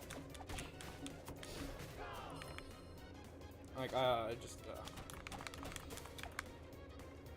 Or freaking get those witches that are like, I'm gonna hex you. Yeah, I'm gonna curse your I'm gonna curse the ancestors. Your ancestors don't like you. Hey everyone, how do we feel about fake tarot card readers?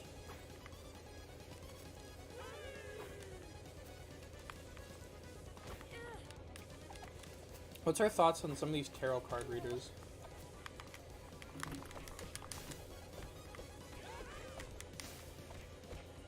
Because, like, personally, I don't have a good opinion on it. Y'all, I'm sorry. Why is the pagan community so full of, like, egotistical people? Like, I knew Christianity had it bad. I think it's just society, bro. I think it's really just society is the problem.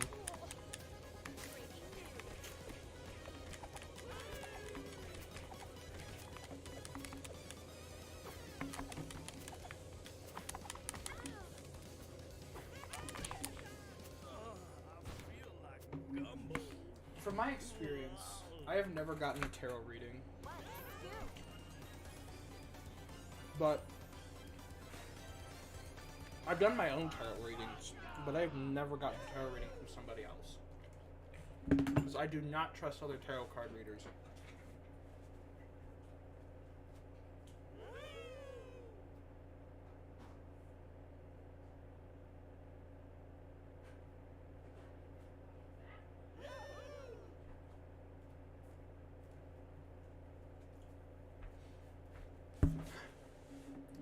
Hold on, I'm gonna guys, I'm gonna role play a fake tarot card reader for you guys.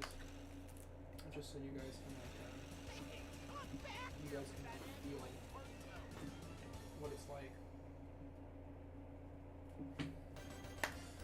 Have always been led to good ones, at least good ones for me. Hold on, I wanna like role play a fake tarot card reader I saw, and I got in like an argument with her. How can you tell if Anubis is with you? So one thing I always know when it's coming to feeling if Anubis is with me is Anubis is a very gentle god. And normally when he's around, it is this feeling of warmth. Excuse me, this feeling of like comfort that I feel. And a lot of times it's like a feeling like I'm completely relaxed. And sometimes, one other thing I know Anubis is with me is sometimes he'll like touch my shoulder, but Anubis has like a lot of force or a lot of strength with it. So it's like sometimes it hurts my shoulder to feel when he pushes down. He doesn't know his own strength well at times. So sometimes it's like, I kind of like feel like a little irk on there. Or sometimes I just feel real enlightened, but I feel really enlightened and quiet or calm. When I work with Sophia, the goddess of wisdom the goddess of wisdom in Greek, my crown chakra is always enlightened and I see everything. So for Anubis personally, it is a feeling of calmness, warmth. You feel very comforted. You don't feel scared. But in a dream, if you are encountering Anubis, you might feel scared. Because he is very intimidating to look at, like incredibly. So if you're scared in a dream and you think it's Anubis, it likely is.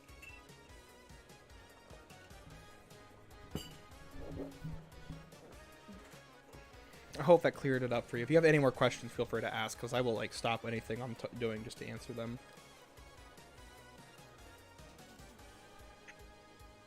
That goes for everybody. I will answer any questions.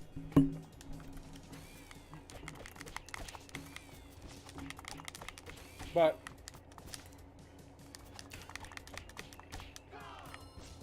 when it comes to tarot card readers, this one girl, I checked her fucking profile picture, or her profile picture, her profile.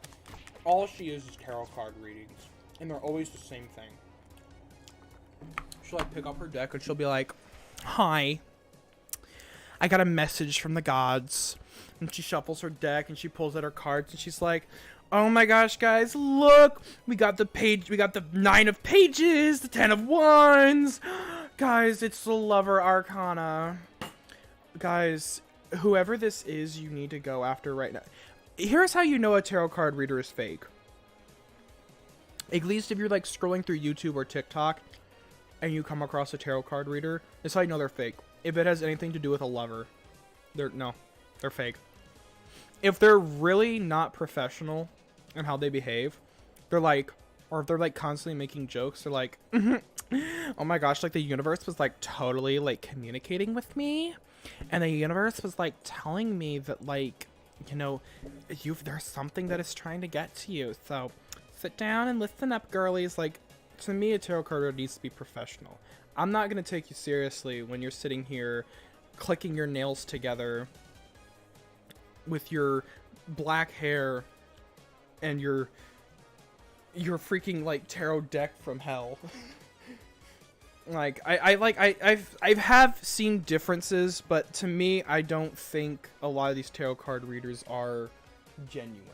A lot of them just want views, so that's why they always originate or try to go to romantic readings, because they don't actually, like, doing a legitimate reading is not going to get them the attention they want.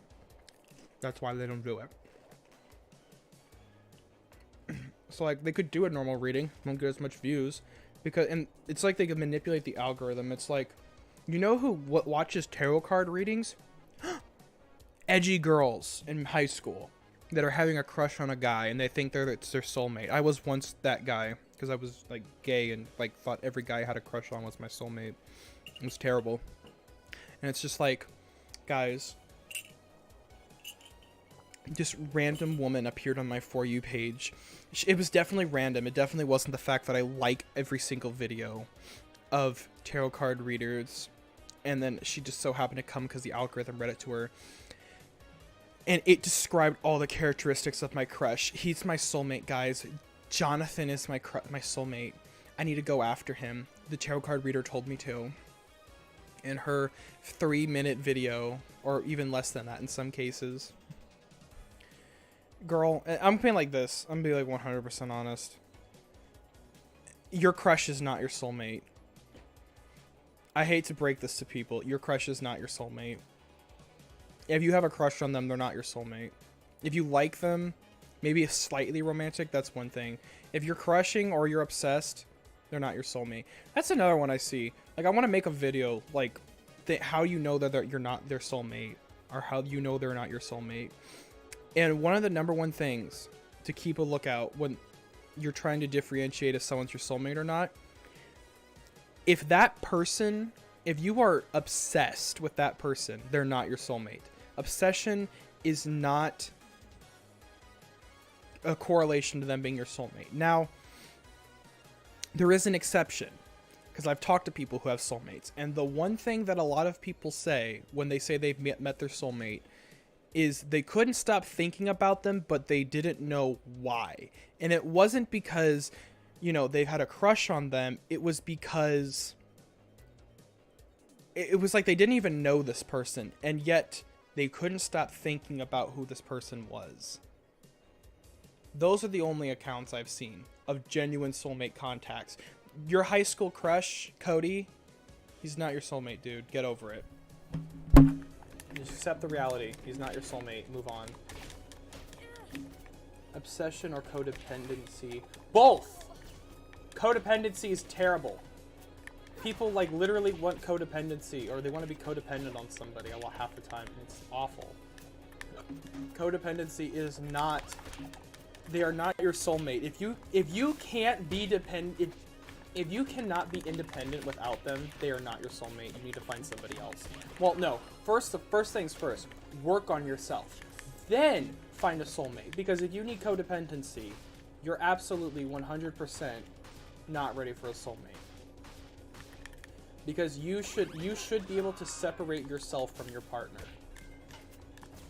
You should you should be known for your own thing even without your partner involved. Oh, you piece of crap. Like, I think a lot of people don't understand that. Is that, like, they think that they, like, my grandma was like that. My grandma was the type, she was like, you know, oh, you know, I'm always, you know, they always knew I was your grandpa's wife. And it's like, well, you know, they should know you for more than just the fact that you were married. Because when the fact that you're married is your entire personality trait, you're codependent and have no personality. And to me, that's what I would call a desire. Because desires are literally just like, they have no personality other than what they were designed to be desires for.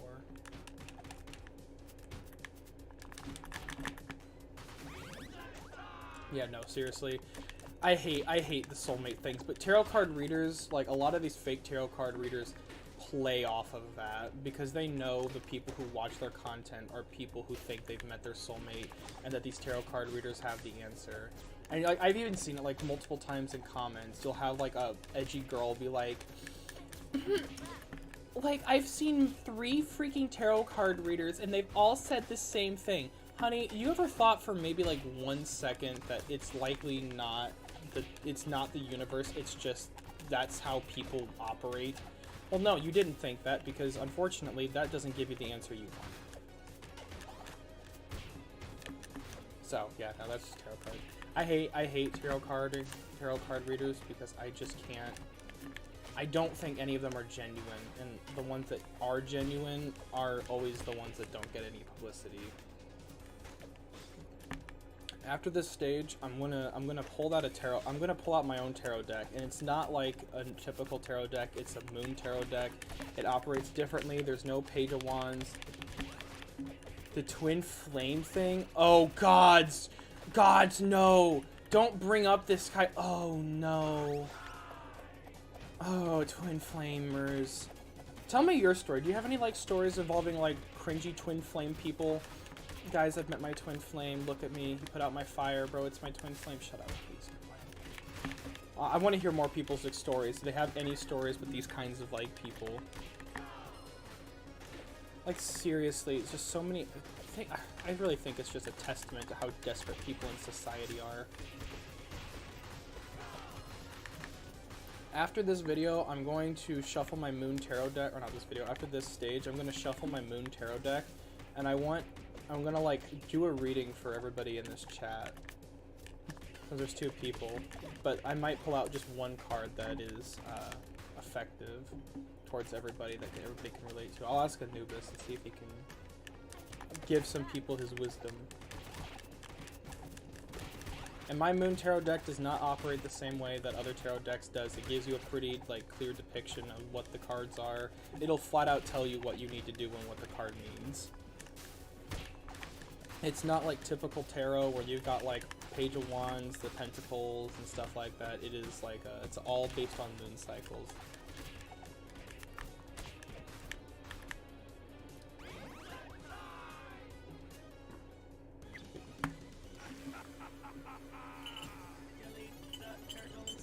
One of my games gonna crash.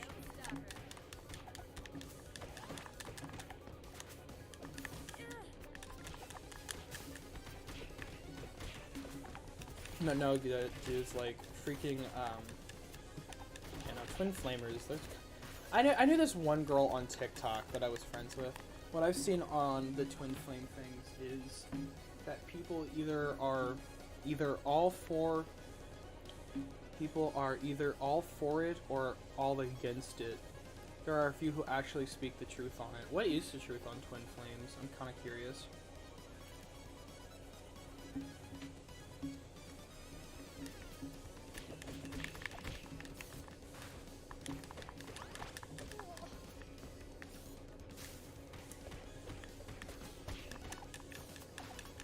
I've always been kind of interested in twin flaming because I'm never really sure what it is.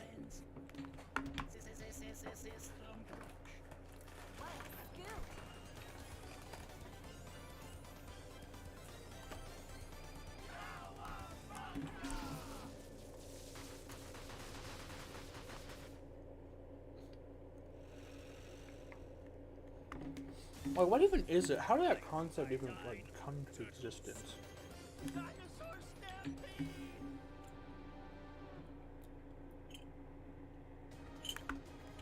Okay, hold on. While we're here, I'm gonna grab my tarot deck real quick.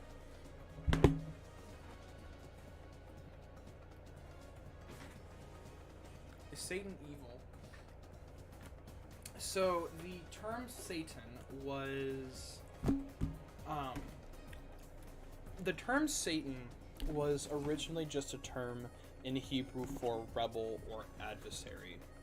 And there's a lot of debate with the translation.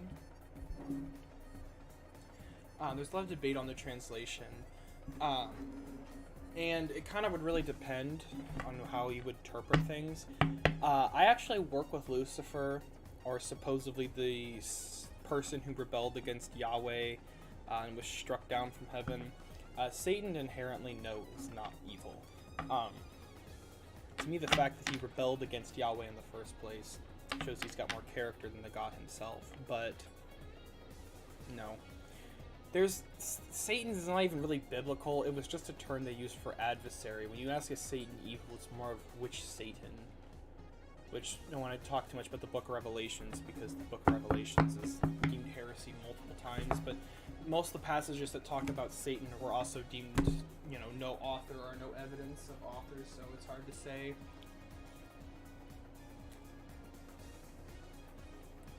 What resonates with me is that only a few people have twin flames. Of those few people, even fewer have twin flames on the earth. Most twin flames are in ethereal realms. Yeah, I agree with that. But nah, bro. Those edgy high school girls, they think their twin flame is their crush John. Bro, it's Jonathan, guys. He's my twin flame from another life. I've only known him for like a day, but I think he's my soulmate. All right, we're gonna roll this tarot deck.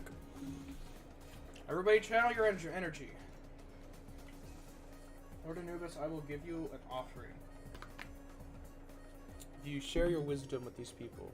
What card out of this deck is important for everyone to hear?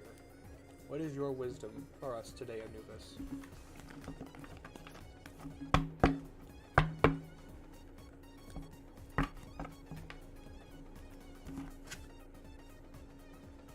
Okay, got one card I didn't mean to read, but...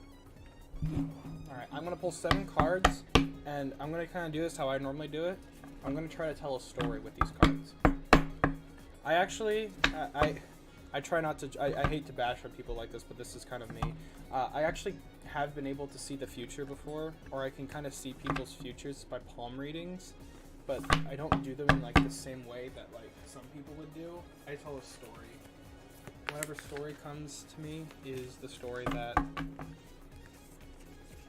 like it can apply to their life in some different way than normal. But let's get this reading.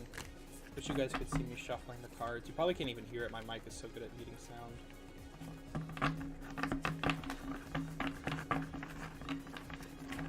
I am terrible at tarot shuffling.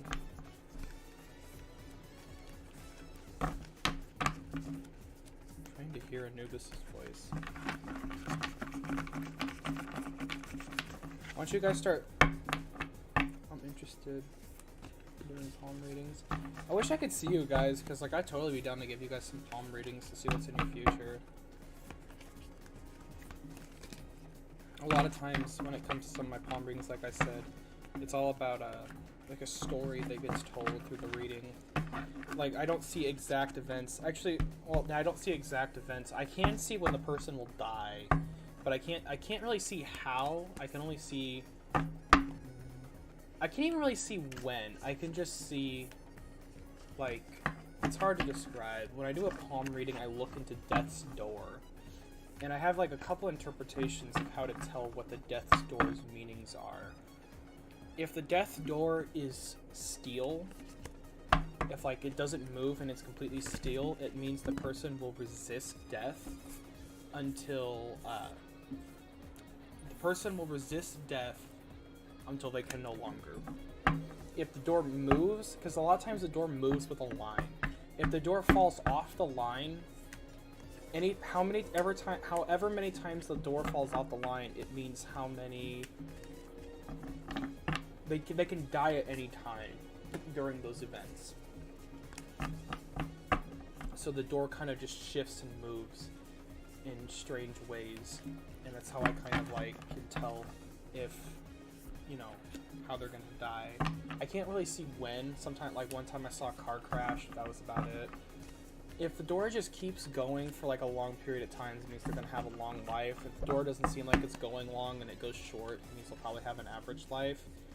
If the door is sporadic and has no line, it means their future is very undecided, and that death in itself is not even searched. Death itself is confused, which is what I found very funny. I've tried doing death reading on myself, and I can never, like, I've always found the door is like upside down a lot, and I don't know what that means. 1, 2, 3, 4, 5, 6. Alright, one more card.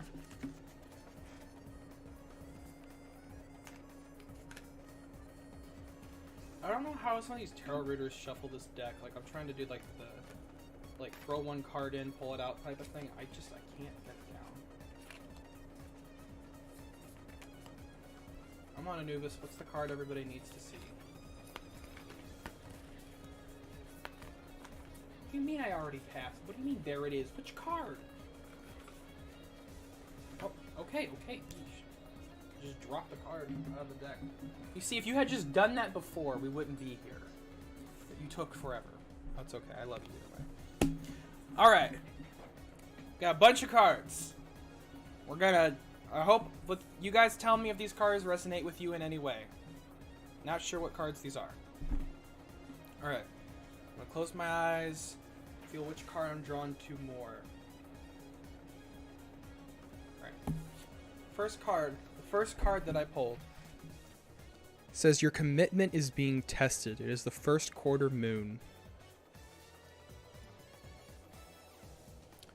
Alright, what's the next part of the story? Feel something with this middle card. Is it this card? Nope, you want this card. Alright, the next piece of the story is believe in the impossible. It's funny how you banter with Anubis. Yeah, it's pretty... I've worked with him for about 2 years. I've been God's spouse with him for about a year. It just kind of happens. Sometimes he just doesn't... He's really quiet at the wrong times. He says very obvious things. It's like, this card. Which card? Which card did you want? There's 16 of these. There's 60 of these. Which card are you talking about? And he has to do it himself. It's like, okay, maybe if you had just done that in the first place, we wouldn't be here, but whatever. He does that. He does stupid things.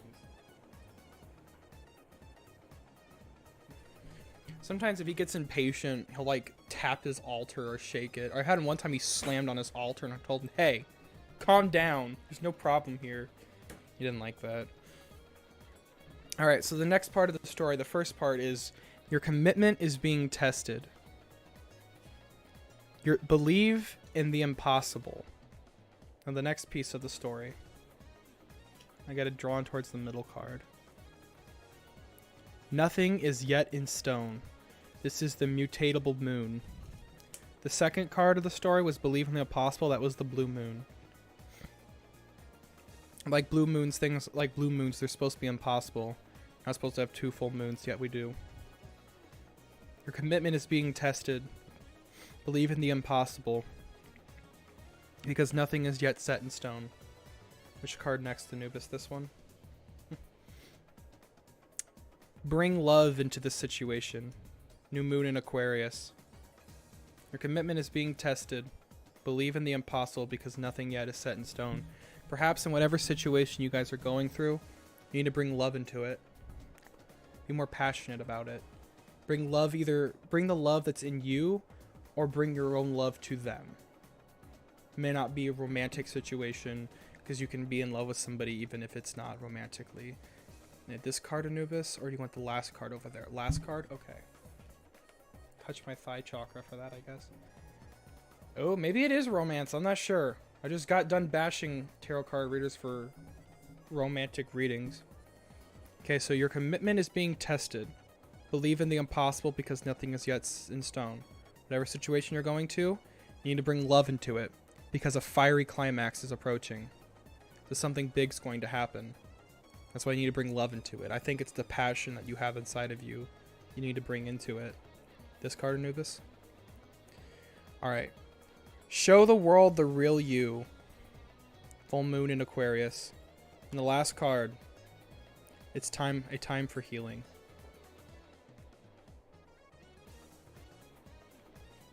So here's the story.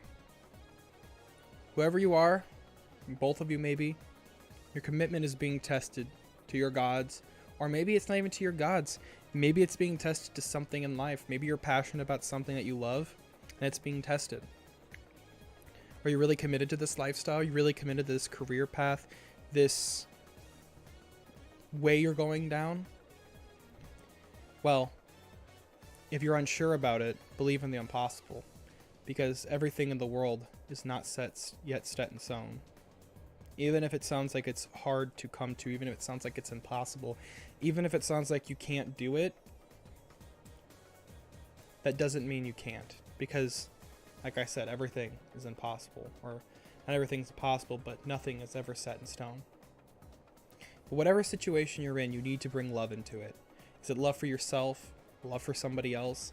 Love platonically for a friend that maybe be stuck in a situation? Whatever it is, you need to bring love into it. Bring yourself into it. Show the world the real you. Because a fiery climax is coming. Or whenever that fiery climax does come, show the world the real you. Or both. Show the world the real you. So when the fiery climax comes in the full moon in Aries, you won't feel like you have anything to hide.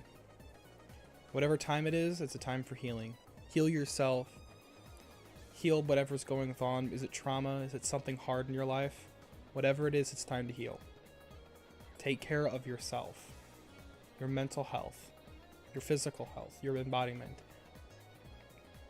Now, I don't know whose message this is for. There's only 2 people here. I'll probably upload it to YouTube and let someone else, see if other people the message can reach them. I don't think this message is for one person like some tarot card readers. I think this message is pretty much for everybody. Anybody can kind of relate to this, especially if they're going through big situations in life. So, there's my 2 cents. There's your guys' once a month live free tarot reading.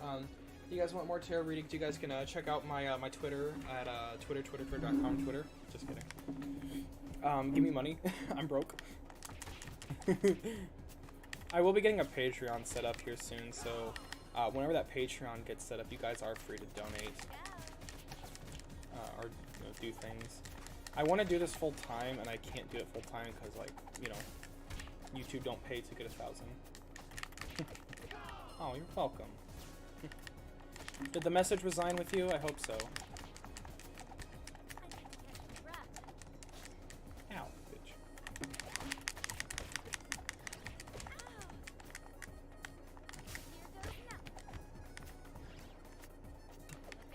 Aw. I hope that reading was good for people. I hope it reaches who it needs to reach, or however many people it needs to reach. As somebody, I actually kind of want to talk about my own personal experience, because that tarot reading can probably help people understand where I was coming from at one point. I never would have thought I'd see myself doing this, to be honest. For a while, I wanted to be a live streamer on Twitch, and I had a whole gaming YouTube channel. And that was what I used to think my career path was going to be. I was like, I'm going to go be a Twitch streamer. I'm going to play League of Legends and other shitty video games that have too much content out on it already. And that's just how I'm gonna be, bro. And that didn't work out. Actually, no, I was really toxic in video games. Genuinely, people do not want to play with me, and I don't blame them. I'm annoying. I'm really annoying. I'm really hateful in some video games, but I thought that was gonna be my career path, and then I kind of branched off into other things, and soon found that that wasn't what I wanted to do. And then for a while, it was visual novel writing. I still to this day want to work on my visual novels, but I have to kind of get a more stable job and income like this so I can hire people to help work on it. And, crap, what was I going to say? It was important involving this. And I thought that was going to be what I was going to do. And at one point, the people I was working with, they all bailed on me, because it wasn't their project. They couldn't be passionate about it. It was a whole ordeal. It happened it happened this time last year, and I was losing everything in my life that meant something to me, and I never thought that I would ever be where I'm at today. See, I never thought I'd be a big YouTuber, which I'm not a big YouTuber, but I never thought I'd be able to have even remotely a dedicated fan base or have anything that I have now. Because at the time, I didn't know. Things really are impossible, or things really seem more impossible than they actually are. But a lot of times, things in the world seem like they're almost given to us when they're not. I mean, like, one thing I learned with Anubis is that life is, like, it's not a guaranteed thing. You can die any day, so you don't want to die with regrets, because if you die with regrets, then you can't move on. So for me, it was like, you know, I never thought I'd be here where I am today. So believe in the impossible, that you can achieve what you want to achieve, even if it seems like there's no way for you to be able to. And a lot of times you do have to bring love into situations, because a lot of times it's like, if you don't bring love into the situation, if you don't bring your own passion, your own desire, you will soon find that everything doesn't seem like accomplishable. If you're passionate about something, you want to keep doing it. If you're passionate about something, you want to keep doing it. So if you love something, if you love what you're doing, you have to bring love into the situation. I hate, every time a card mentions love, people seem to forget that it's not just like love in the sense of romantic love. It is passion. It can be something you care about. It can be love for maybe a friend, even if it's not in a romantic sense. So, you know, just bring whatever you're doing, whatever you guys are doing that, you know, you need to bring love into. You know, make sure you know your love for whatever it is genuine.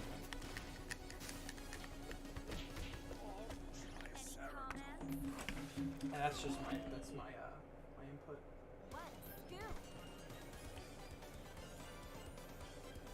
Even though, like I said, I never thought I'd be here today, but like, I was deathly suicidal too. I had horrible mental health problems. And here I am, a monk for Anubis. Never would have thought.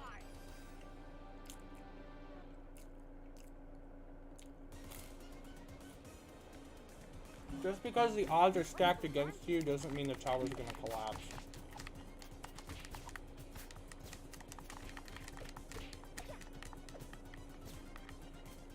Which I think a lot of people don't seem to realize.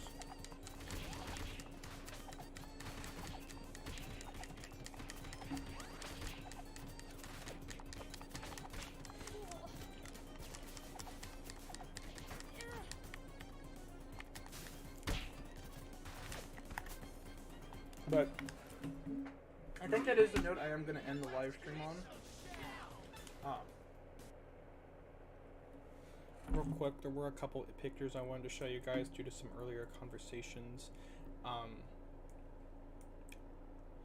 hope I don't open up something I'm not supposed to open and show you guys everything.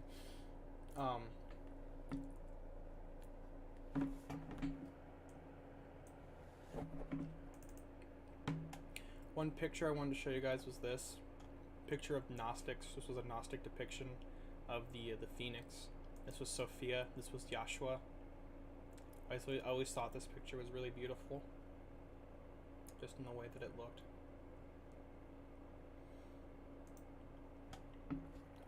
That just because the cards are stacked against you doesn't mean the tower is going to collapse. Yeah, that's I made that saying, not to brag or anything.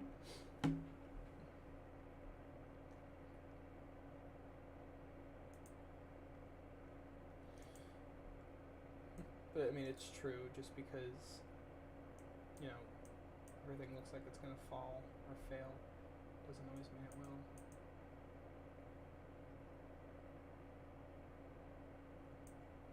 Now I had another video, or I had another something I wanted to show, but I don't remember what it was.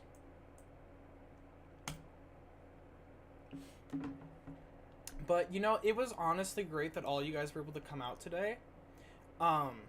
I'm definitely gonna do this again, probably next month. Probably will aim for like the first Tuesday or Monday of next month. You guys can, if you guys want, you can check out my TikTok at Religion is Gray, which is the name of my podcast. You guys want more content over there. Hopefully I can get some more videos out here soon. I think I'm done dying, like literally. So hopefully we can get some videos out and everything can be good. But with all that being said, you know, thank you guys for coming out. I'll definitely be doing this again. And yeah, hope you guys all have a good night, and hope